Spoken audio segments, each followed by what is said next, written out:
This is the Monday edition of Back to the Bible, and I'm Pastor Nat Crawford. It is great to have you here today. Arnie Cole and Cara Whitney will join us a little bit later to talk about what it means to leverage your trials. In other words, when God allows problems in your life, do you view them as an opportunity, or are they just a time of misery? Well, today we'll look at the Apostle Paul. This man was very familiar with misery. He was able to turn misery into ministry. His story is so encouraging and will begin in a moment. But first, let me remind you to check out this month's featured resource. It's a devotional booklet I wrote called Win the Day, Daily Steps for Overcoming Anger and Fear. We'd love to send you a copy today as a thank you for your gift to Back to the Bible. So be sure to give us a call at 1-800-759-2425. That's 1-800-759-2425.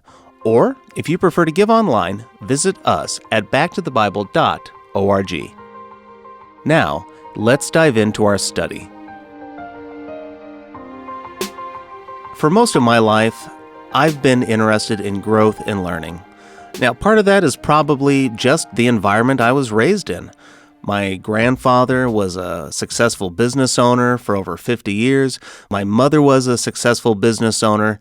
So growing up, I was often encountering the lives of successful people. Whether it was a seminar I was going to, or an audio tape in the car, or maybe just magazines that were around the house or the business, I was exposed to the cost of success. I learned a lot about this topic. If there's one consistent message I learned from the most successful people, is that success comes at a cost. In other words, often the pathway to victory, it is riddled with hurdles and immense challenges. What I found interesting is that most of the time, when asked the question, was it worth it? Most people, they said no. Success was not worth the cost. I think people respond this way because they've sacrificed some of the most valuable things life can offer. They sacrificed relationships with spouses, their relationships with children, friends, family. Success cost them dearly. But the second reason is because they defined success incorrectly. They didn't know how to define success. Well, how should we define success? What will it cost us? Well, that's what we're going to talk about today. Here at Back to the Bible, we're in a series of messages called Choosing Faith Over Fear. We're now going to spend time with the Apostle Paul as he shares a perspective that is very different than our cultures today.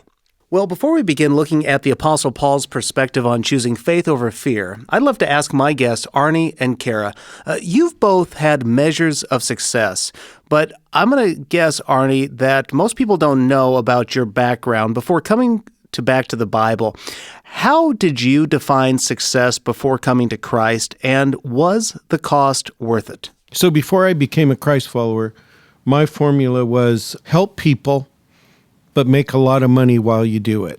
And I was raised in a good Christian home, and my parents were missionaries, so I got the thing about helping other people, and I thought, wow, wouldn't it be great if you could make a lot of money and help people at the same time?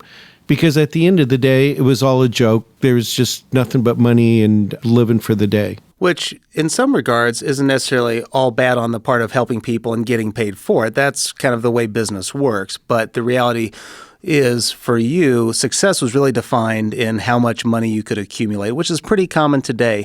Cara, what about you? How did you define success prior to coming to faith in Christ? And did you find that the cost was worth it? I actually measured success by security.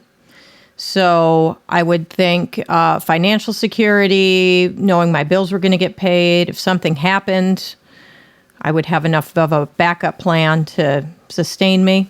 You know, it doesn't really work out because at the end of the day, you can have all the money in the world, but if your health goes to pot, you know, there's so many things out of our control that you don't feel secure. The world can't give you the same security. So right. I would say for a while I was floating pretty good in my 20s. And then, you know, as you get older, things start going downhill. Well, and Nat, for me, I got the irony of it all. One of my boat's names was Una Mas, which meant, one more. It's always one more this, one more that. Yeah, I mean, it's pretty empty. Which shows a lack of contentment, really, if you think about it. Yeah. And when we define success based on the value system of the world, when we are looking for security in all the wrong places, there is never enough. We will never hit that mark. And the reality is it does come at a price, and often the price is too high. And I think that's something we all struggle with today. I think the struggle with defining success and its cost is not just a battle for non-believers or those in celebrity or high-profile careers. It's a battle for all of us. So let's see what Paul has to say in Philippians 1, beginning in verse 12. It says, I want to know, brothers, what has happened to me has really served to advance the gospel, so that it has become known throughout the whole imperial guard and to all the rest that my imprisonment is for Christ. Paul begins by saying, know that what has happened to me. Well, the first thing we should ask is, what's he talking about? What has happened to Paul? Well, the letter to the Philippian church was written in a Roman prison cell.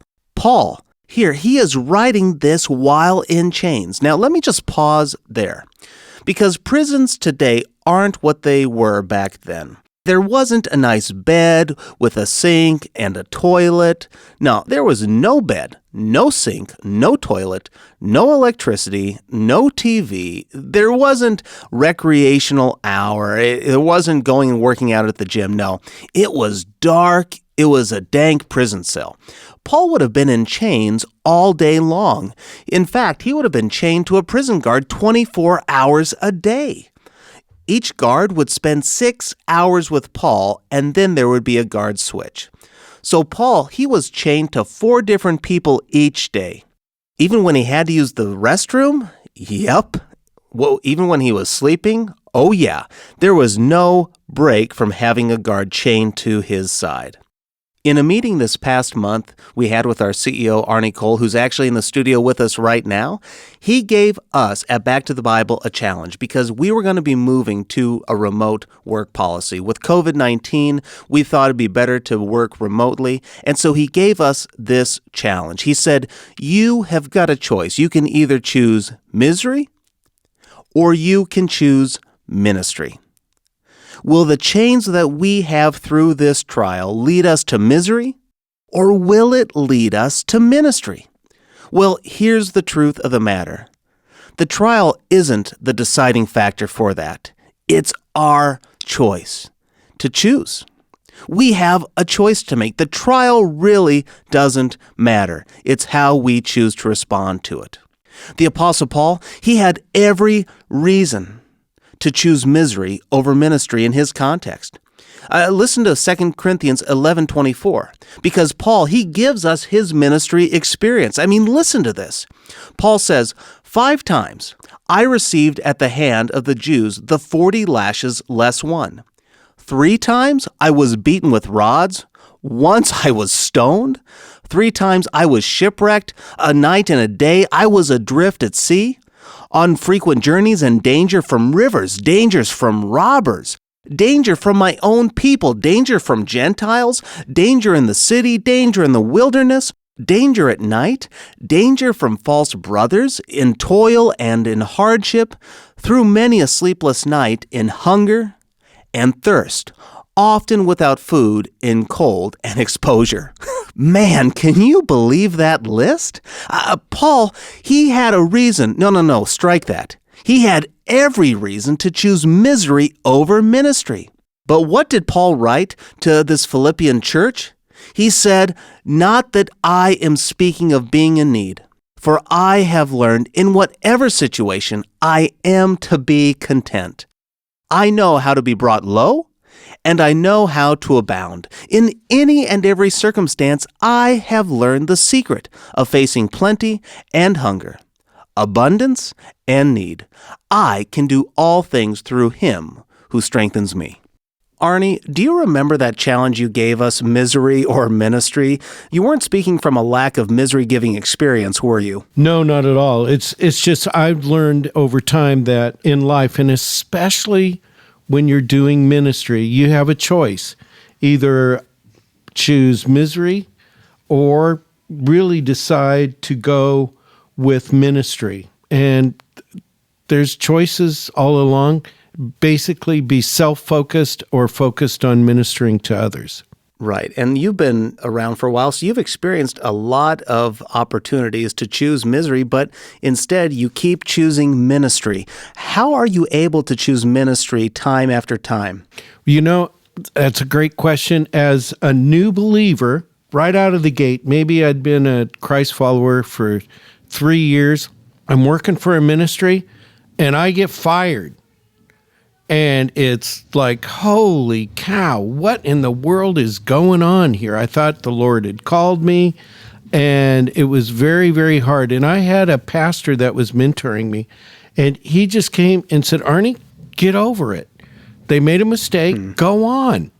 And, you know, from then on, and he made it very clear, you've got a choice. You can be bitter and miserable, or you can go on and just minister in a different way. That was the best advice I ever had. That is excellent. I think a lot of us do need to simply move on and quit letting the past decisions of other people or even our own past decisions affect us today. We need to move on and keep moving forward, and you saw that in Paul's life. So I'm curious what you guys think. Was Paul some sort of superhuman or maybe a super Christian? Because, I mean, the man could be content in all circumstances. What was his secret? Well, I'm with Arnie in that he was a sinning man, broken man, just like the rest of us, for me minus the man part. But Arnie, Paul made a choice to be content in the situation he was, and he kept his eye on the ball. So he knew what his mission was, and he just focused on that instead of what was going on around him. Kept him content. Yeah, he was a man who was content in all circumstances, and I kind of have to chuckle when I think about the time we live in, and our level of contentment is ever decreasing. I mean, we live in a time where you can go through a drive-through, and if the order is wrong, I mean, people go ballistic. On one hand, you kind of watch people's reaction on YouTube, and you're like, that's kind of funny. But then you realize, whoa, something's seriously wrong when they're throwing the food and tearing off down the road because they got a strawberry milkshake instead of a chocolate.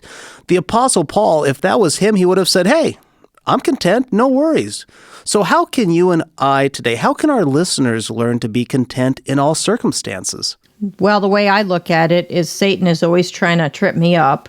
And when he does, he starts shoveling it on my head. And he's not going to stop shoveling until I make the choice to not let him do that anymore. So, I just expect my order's going to be wrong. And I focus on what I'm going to do to make the situation amazing. So, right. You buy a meal for the person behind you, or you make the choice to let it go, or you get back in the drive-thru and you say, hey, you missed my fries. Mm-hmm. I mean, really, when you think about it, it's such a small problem. Someone yelling at the person and the window and you witness that, hey, when it's your turn, pull up there and offer the person some kindness. You can't expect unbelievers to act like a believer. I can only control what I do. Yeah, one of the phrases I've learned to use quite a bit is, hey, these are first world problems. It inevitably gets a chuckle from people when I say that, because people do walk on eggshells nowadays when they forget something, or the order gets wrong, or maybe it takes too long to get a receipt printed out. And they're like, oh, I'm so sorry. And I've just, hey, these are first world problems. If this is as bad as my day gets, I'm doing pretty good. And you can see people's demeanor just change. And so I think what we're all saying is contentment comes from our relationship with God. And that same mercy and grace He's bestowed upon us, we can bestow to other people. David, Daniel, Joseph, and the many other biblical characters we're studying this month remind us how important it is to trust God regardless of our situation. Now, I am not saying that's easy, but choosing faith over anger or fear or any other emotion is absolutely vital to growing spiritually and experiencing a deeper relationship with God. That's why I wrote Win the Day. Daily Steps for Overcoming Anger and Fear. And today, I'd like to send this encouraging resource to you as a thank you for your gift to support Back to the Bible. Discover what it means to experience true peace and move forward in faith even in the midst of a confusing and chaotic world. Call today to request your copy of Win the Day, Daily Steps for Overcoming Anger and Fear. Here's the number, 1-800-759-2425. Again, that's 1-800-759-2425. Now, if you prefer to give online, visit us at backtothebible.org. That's backtothebible.org. All right, let's return to our study. So Paul, he is sitting in prison. Ultimately, he is awaiting his death sentence. He'll be sitting in this prison cell for 2 years. And yet, we know that he is content. Paul says in verse 12 that what has happened to him, it has served to advance the gospel. Well, how has Paul's chains benefited the gospel? Well, there are 2 ways. One we find in verse 13. The other we'll see in verse 14. But the first way, according to verse 13, is so that it has become known throughout the whole imperial guard and to all the rest that my imprisonment is for Christ. You see, Paul, he had a captive audience for 2 years. Each day for 6 hours, these guards were chained to Paul. You know, Paul was the guy who was known to pray without ceasing. He was constantly writing letters to Christians and to churches throughout the whole region. Paul, no doubt, talked their ear off and provided reasons for his faith. I mean, can you even imagine being chained to Paul?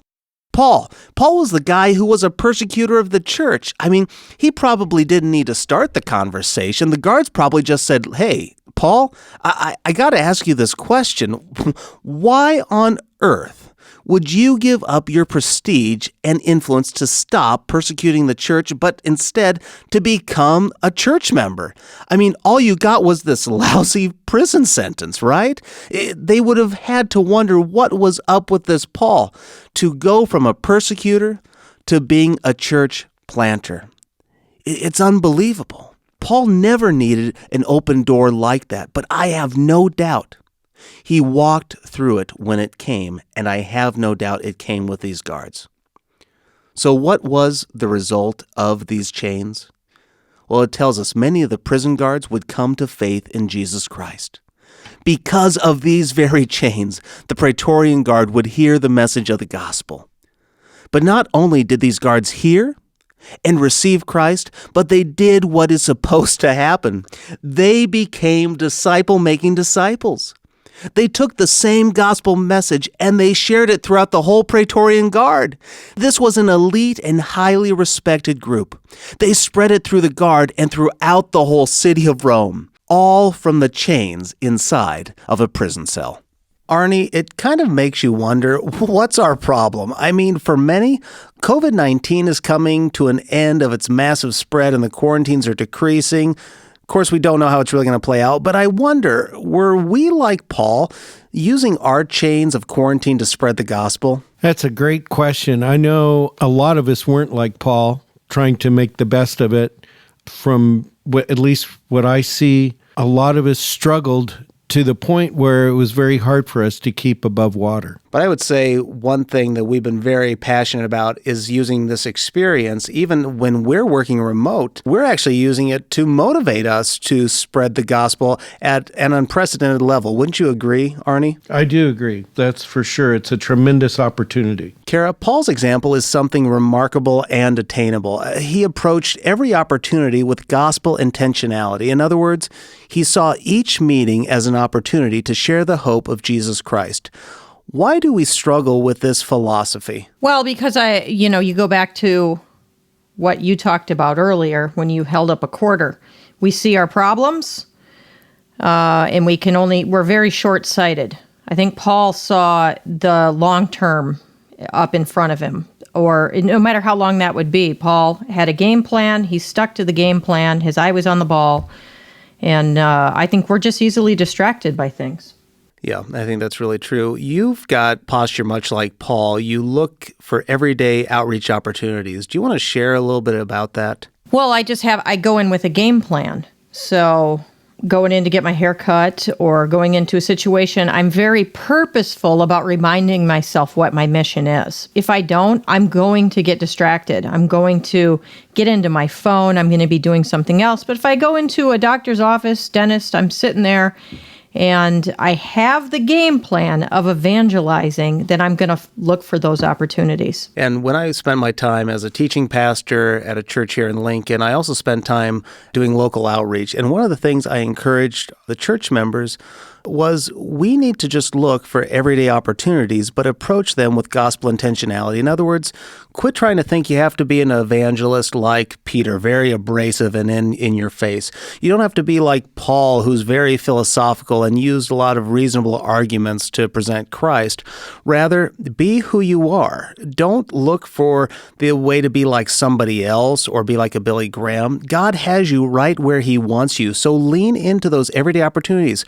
Just like you were saying, at the hairstylist or at the grocery store or at the coffee shop, wherever you are in your neighborhood, look for those everyday opportunities that God provides you and simply walk through those in the way God has wired you with the experiences you have using your heart for God and a heart for the lost. So Paul, he has used his chains not for a reason for misery, but instead for ministry. The Lord, he has multiplied the effort. He has multiplied the impact.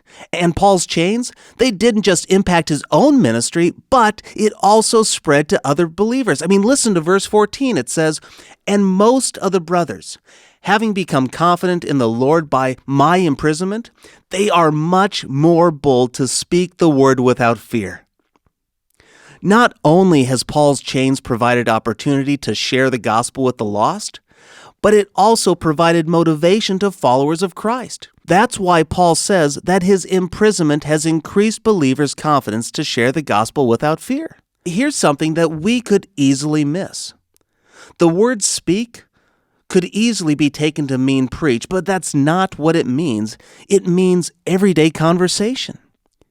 In other words, people, they were more engaged in everyday outreach because of Paul's chains. But it wasn't just the chains, it was the choice of faith over fear. Paul, he wasn't afraid of death. He wasn't afraid of the trials he was facing. He wasn't even afraid of the unknown. He was choosing ministry over misery. He chose faith in God. He leveraged his chains to advance the gospel. And the result? The result was that people came to know Christ, and it rippled out, just as missiologist Alan Hirsch said, like a sneeze. Now that's kind of gross, but it's great imagery, right? We sneeze and it just spreads. It began to spread. The message of the gospel began to spread through everyday conversation, through everyday outreach. This motivated fellow believers to be more bold with the gospel than ever before. I think this is a time to remember the impact the gospel had on us. You see, the gospel, it changes everything. It takes religion and it makes it look foolish. It takes our religious efforts and it says, stop trying. You cannot work your way to God. There is nothing that you can do to save yourself. Only God. Only God can save you as a gift. And that's what he's done through Christ. 1 Corinthians 1:18 says, "The message of the cross is foolish. The message of the cross is foolish to those who are headed for destruction. But we who are being saved, it is the very power of God." So, will the message of the gospel be rejected? Of course it will. It's going to be rejected. It has been rejected, and it will always be rejected. But of course that's true. But as Paul said, I will not be ashamed of the gospel, for it is the power. It is the power of salvation to everyone. That's what Romans 1:16 says. Friends, we have overcomplicated evangelism and we've overcomplicated outreach. Paul says, speak the gospel with boldness. In other words, just engage in everyday outreach. Engage in everyday conversation in everyday moments to share the hope of Christ in you. Don't worry about having a speech memorized. Don't worry about having every answer. Simply be you. Be you. Be present. Be engaged. Let the Spirit of God who dwells inside of you guide your conversation. Meet people where they are at. Meet people where you are at and simply love them. Open your lives to them. Share the truth with them. Share the good news with them. But when you do it naturally and let God do the rest. I think Pastor John MacArthur summarizes this passage when he said this: "What to most people, including many Christians, would appear to have been an unmitigated disaster was an unequaled opportunity for the progress of the gospel." Arnie and Cara, what are your takeaways from this passage today? Well, for me, I had the opportunity. When Back to the Bible is the best job I've ever had, and I had the opportunity to see where Paul was in prison, and it was just a horrid, dark-looking, pretty much hole in the ground. And what a tremendous place to let your light shine. And that's always been, if Paul can do it, I certainly can do the little things that I have to put up with to choose ministry over misery. Cara, what about you? Well, it's exactly what Arnie said. It's a choice. So contentment is a choice. And you just got to be content in your circumstances and use them to better the circumstance by witnessing through that. I mean, Paul wasn't a superhuman. He wasn't a super Christian. He was a guy who God gave this amazing mission to, but we have the same mission before us. So it's what we do with our mission, Yeah, I think this story is very applicable to all of us today, and we're all facing unique trials, and some of us are kind of in a weird sort of house arrest like maybe Paul was in principle, but he leveraged it, and I think so can we today. Now, one of the things I would love to hear from you, and I know our listeners would be curious, is what are your everyday outreach activities? How are you leveraging the places God has put you in to share the gospel with those who are far from God? Well, my daily doings are relational. So I usually frequent some of the same restaurants. I mean, once things open back up, I'll go back in there. I like to learn the names of the people who are working there, and I just nonchalantly just start weaseling my way in there, get that good gospel going. That's it.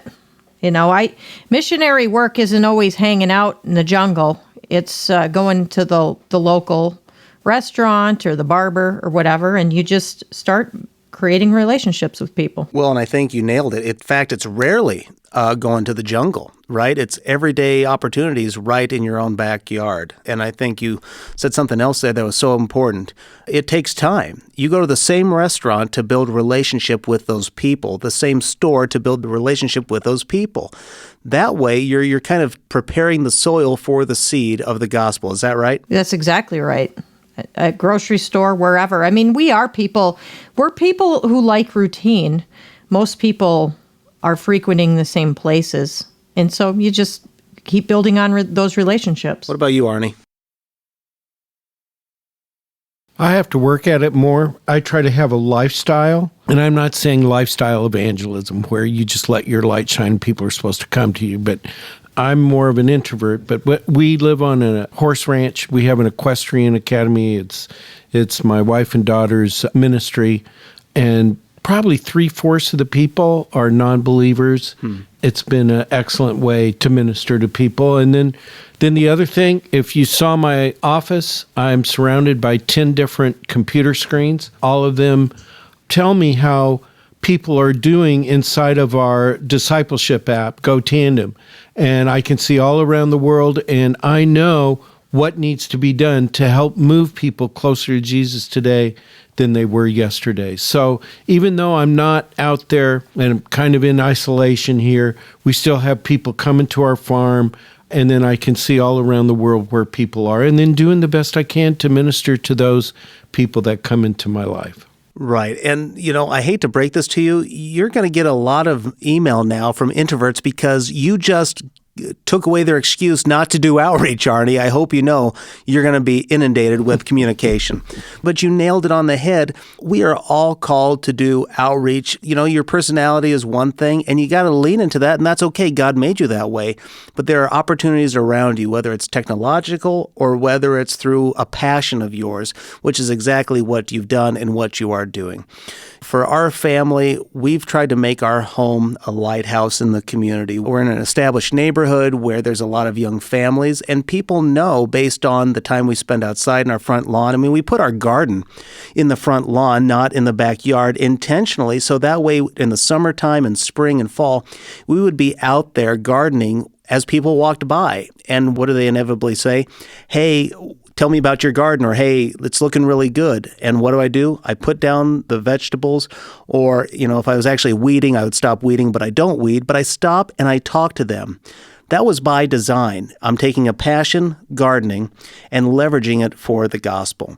So God would simply say to all of us today, wherever you're at, whatever your passions are, don't treat them like they are sacred only for yourself, but use those rather as God-given opportunities to share the gospel over time, incrementally, and relationally with the people God has put in your spheres of influence right where He has you in the areas of passion, and let God do the work.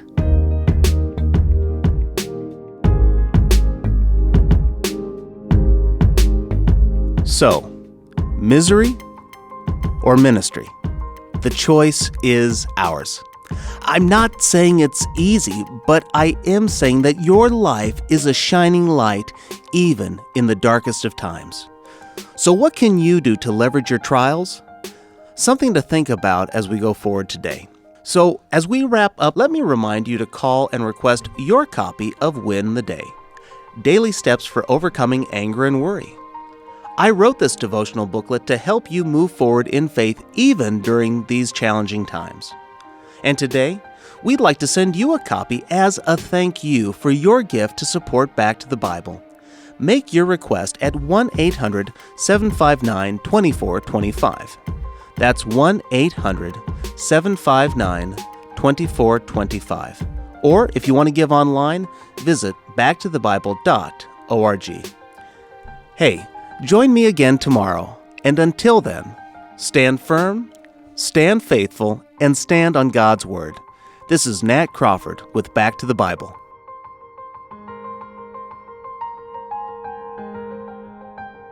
If today's episode has helped you move forward in faith, be sure to share it with a friend.